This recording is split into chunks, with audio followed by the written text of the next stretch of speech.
নমস্কার বন্ধুরা, রাখি সিম্পল কুকিংয়ে সবাইকে স্বাগত। সন্ধে হলেই কিন্তু মনটা একটু তেলে ভাজা খেতে যায়। আজকে একদম দোকানের মতো আলুর চপ রেসিপি আপনাদের সঙ্গে শেয়ার করব।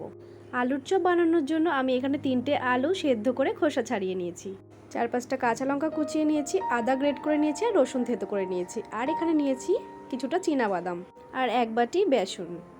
প্রথমে আমি বেসনটা গুলে নেব। একটা বড় মিক্সিং বোলের মধ্যে বেসন দিয়ে দিলাম, দিয়ে দিচ্ছি স্বাদ মতো নুন, সামান্য হলুদ গুঁড়ো, সামান্য লঙ্কা গুঁড়ো, একদম সামান্য পরিমাণে বেকিং সোডা। সমস্ত শুকনো উপকরণগুলো খুব ভালোভাবে মিক্স করে নিয়ে অল্প অল্প করে জল দিয়ে ব্যাটারটা গুলে নেব। ব্যাটারের থিকনেসটা এমন রাখতে হবে যেন খুব বেশি পাতলা না হয়, আবার খুব বেশি ঘন না হয়। বেসনটা গোলানো হয়ে গেছে, এখন অনেকটা সময় নিয়ে ভালোভাবে ফেটিয়ে নিতে হবে। বেসনটা যত ভালো ফেটানো হবে চপটা ততটাই মুচমুচে হবে।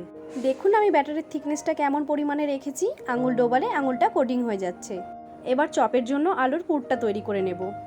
একটা চামচের সাহায্যে আলুগুলোকে একটু ভেঙে ভেঙে হাত দিয়ে ম্যাশ করে নেব। পুরোপুরি ম্যাশ করব না, যাতে আলুগুলোর মধ্যে একটু দলা দলা ভাব থাকে, সেইভাবে ম্যাশ করে নেব। এবার কড়াইতে 3 টেবিল চামচ পরিমাণ সাদা তেল গরম করে চীনাবাদামগুলো দিয়ে লাল করে ভেজে তুলে নেব।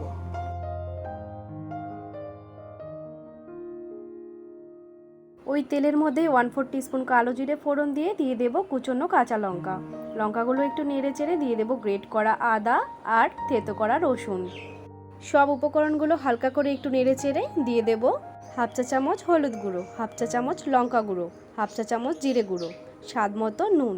মশলাটাকে ভালোভাবে কষিয়ে নিয়ে দিয়ে দেব ম্যাশ করে রাখা আলু। মশলার সাথে আলুটাকে খুব ভালোভাবে মিশিয়ে নিয়ে দিয়ে দেব ভেজে রাখা চিনেবাদাম, আর দিয়ে দেব 1/2 চা চামচ গরম মশলা আর 1/2 চা চামচ ভাজা গুঁড়ো মশলা। ভাজা গুঁড়ো মশলাটা আমি গোটা জিরে, ধনে ও শুকনো লঙ্কা শুকনো খোলায় টেলে নিয়ে গুঁড়ো করে বানিয়েছি। আলুর চপের পুরটা কিন্তু তৈরি হয়ে গেছে। এখন এটাকে একটা থালার মধ্যে নামিয়ে ঠান্ডা হতে দেব। আলুর পুরটা ঠান্ডা হয়ে গেছে, এখন এখান থেকে কিছুটা পরিমাণ আলুর পুর নিয়ে গোলা পাকিয়ে নেব। এতে করে চপের শেপ দিতে সুবিধা হবে আর চপগুলো সব একই সাইজের তৈরি হবে। এখানে মোট 8টা চপের গোলা তৈরি হয়েছে। এবার নিয়ে নিতে হবে একটা পরিষ্কার প্লাস্টিক কাগজ। আর এমন চাল মাপার কৌটো তো প্রায় আমাদের সবার ঘরেই থাকে, না থাকলে অন্য কৌটো নিলেও চলবে। এবার একটা আলুর পুরের গোলা প্লাস্টিক কাগজের এক সাইডে বসিয়ে কাগজটাকে ফোল্ড করে ওই কৌটোটা দিয়ে চাপ দিলেই চপের শেপটা তৈরি হয়ে যাবে। চপের দোকানে কিন্তু এইভাবেই চপের শেপ দেওয়া হয়। যেহেতু আমি বলেছি একদম দোকানের মতো চপ বানিয়ে আপনাদের দেখাবো, তাই একদম দোকানের মতো করারই চেষ্টা করছি। সমস্ত চপগুলি আমি একই শেপে গড়ে নেব। যাদের কাছে এই পদ্ধতিটা অনেক ঝামেলার বলে মনে হচ্ছে, সেই ক্ষেত্রে হাতের উপরে আলুর পুরটাকে রেখে এইভাবে চেপে চেপে শেপ দিতে পারেন।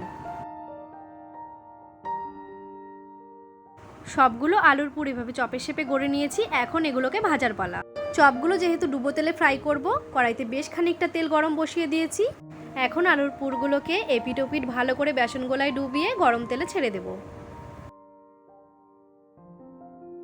এক পাশ ভাজা হয়ে আসলে উল্টে পাল্টে লালচে বাদামি করে ভেজে ঝাঁঝরি হাতার সাহায্যে ছেঁকে তুলে নিতে হবে।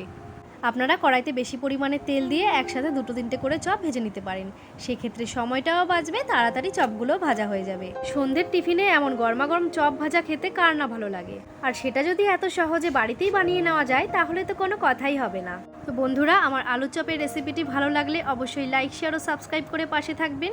দেখা হবে নতুন কোনো রেসিপি নিয়ে। সবাই ভালো থাকবেন, সুস্থ থাকবেন।